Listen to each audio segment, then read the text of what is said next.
میخوایم به این سمت یه پلی بزنیم. چرا؟ چون این ور یه کوچولو دیگه واسه من شاید فضاش کوچیک‌تر باشه و قصد دارم که ویلیجرامو به اون سمت ببرم و یه مکان برای ویلیجرها اون سمت درست کنم، انگار 2 تا روستا بشه و اون سمت رو بذارم واسه یه جایی که با ویلیجرها ترید بکنم و اینا. یه ساختمون اصلا کلا اونجا یه شهری بشه برای ویلیجرها. اینجا هم که دیگه ویلیج هست، یه ویلیج این خودم میخوام اونور بسازم، 2 تا ویلیج با یه پل با هم دیگه بستشون میکنم. برو بریم برای ساخت پل. از اونجایی که آقا خیلی ما چیز کردیم، خیلی معدن کردیم، کلی سنگ داریم که میتونیم ازشون استفاده کنیم.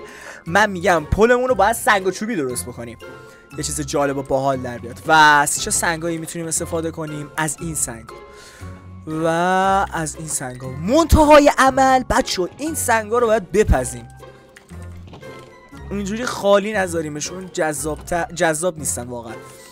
پس یه چند تا، آها این خیلی خوبه، یه چند تا از اینا رو میسازیم، بیشتر البته 9 تا، ولی اینجا دیگه نمیذارمشون. اینا رو برمیدارم میبرم کجا دیگه؟ تو خونمونم باید یه چیز البته نه دکور خونه نمیتونه باشه، فعلا همینجا میسازمشون.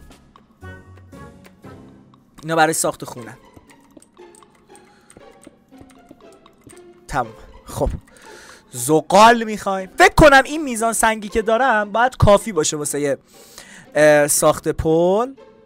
یه تقسیم بندی بزنم، 3 تا فکر کنم 3 تا زغال واسه هر کدوم کافیه. کافی نبود زغال میریم میزنیم، مثلا هیچ جای قصه ای نیست. آقا میخوام که به این پلم از 1 تا 10 نمره بدید توی کامنت ها. میزنم کلا درختای اطرافو میزنم. حالا این که نیاز نیست. یه سر به سنگامون بزنیم ببینیم سنگامون در اومدن. بله یه دونه زغال هم اضافه اومد. اوکی یه تعداد از این سنگا رو من تبدیل به پله میکنم. چند تا شد؟ 36 تا. بیشتر دیگه نیاز نیست. نه اصلا کلا بیشتر نیازی نیست. این پله ها خیلی دلم سوخت نمیتونیم ازشون استفاده کنیم. انشالله که دیگه همه پخته دیگه. حالا از همینجا شروع میکنیم برای درست کردن پل بسیار زیبا و جذابمون. از اینجا باید شروع بکنیم. حله این زیرش رو من خاک میذارم موقتا، برای زیرش یه پلنایی دارم. خب پله باید بره بالای بالا. 1 2 3 تا زمانی که قشنگ ارتفاع میدیم، که تا زمانی که خب بذار ببینم ارتفاعش خوبه. الان ارتفاعش معقوله. اگه حالا یه دونه دیگه بریم بالا چه اتفاقی میفته؟ خیلی میشه. آره شاید فرم چیز زیاد خوشگل نمیشه. خب اینم از این. حالا اینو باید بریم ادامه بدیم. اینم از این. بچه حالا پله‌های اینو از کجا شروع کنیم؟ پله‌های اینو باید از اینجا تقریبا شروع کنیم. پس اینو باید همچنان ببریم یه کوچولو اونورتر. خب یه ایده به سرم زد. ایده وحشتناک نابی به سرم زد. خب ببین این پله‌ها رو اینجوری میبریم جلو. اوکی ما با این پله ها مشکلی، ولی با پله های اینجا مشکل. پله های اینجا نباید باشن چون پلمون سنگی چوبیه. این سنگ اینجا انگار اسکلت کاره. ببین مهندسی که نخوندید، پس تا با منید در یمنید. من یه دونه رو میسازم که از اون ور بتونم بهتر بسازم. خب بیس پلمون اینجوریه، ولی پلمون اصلا به این سادگی نیست. ببین کلی حرکت قرار توش داده بشه. ما این چیزش نیست. نه اوکی. نه صبر کن اون چیزی که تو ذهنم پیاده کنم. تقریبا اینجا میشه وسطای پل، درسته؟ اینجا میشه وسط پل دیگه.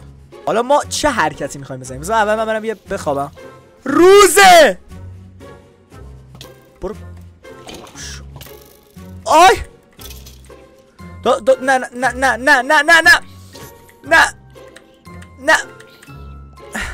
نه ترکی.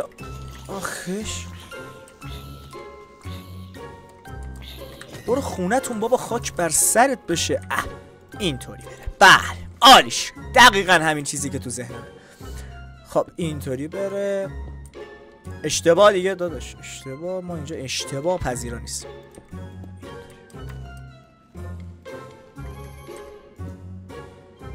اینطوری بره، اینطوری.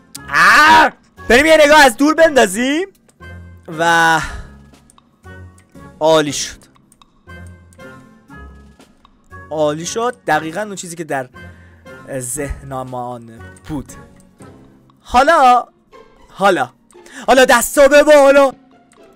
صبر کن، حالا اینو باز اینجوری در این قالب میبریم جلو. این چند تا رفتم؟ 1 2 3 4 5 تا 5 تا رفتم. پس تعداد زیادی از اینا لازم داریم.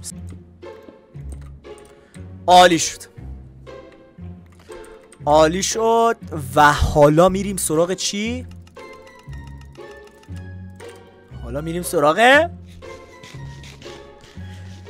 دسته های اینجا که ما چی جوری حالا میخوایم اینجا رو دسته بندی کنیم. 64 تا خیلی شد. خب ببین این سنگا رو چجوری میشه چیز کرد؟ صبر کن، این ابتدایه.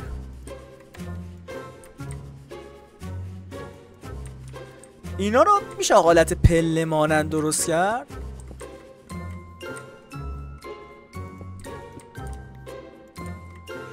باحال میشه. خب اینم از این. اسم اینا لنترن. خب حالا بریم لنترن رو بذاریم بالا. آخ شبم که شد و واقعا آقا، حالا از 1 تا 10 تو کامنت ها به این پل خوشگل، به این پل با عظمت نمره بدید. اگرم ویراستاری تو مد نظرتون هست که میتونیم حرکت باحالی بزنیم که خوشگلتر از این بشه، اون هم حتما بهم بگید. ولی خب به نظرم واقعا جذاب شد، خیلی خوشگل شد، واقعا جذاب شد. ببینید یه کوچولو اگه اون ارتفاع داداش دارم توضیح میدم. یا ابوالفضل با زرت داداشم با زره طلاهی منتظره. من به نظرم اگر یه کوچولو سقفش بیاد پایین‌تر خوشگل‌تر میشه به نظر من.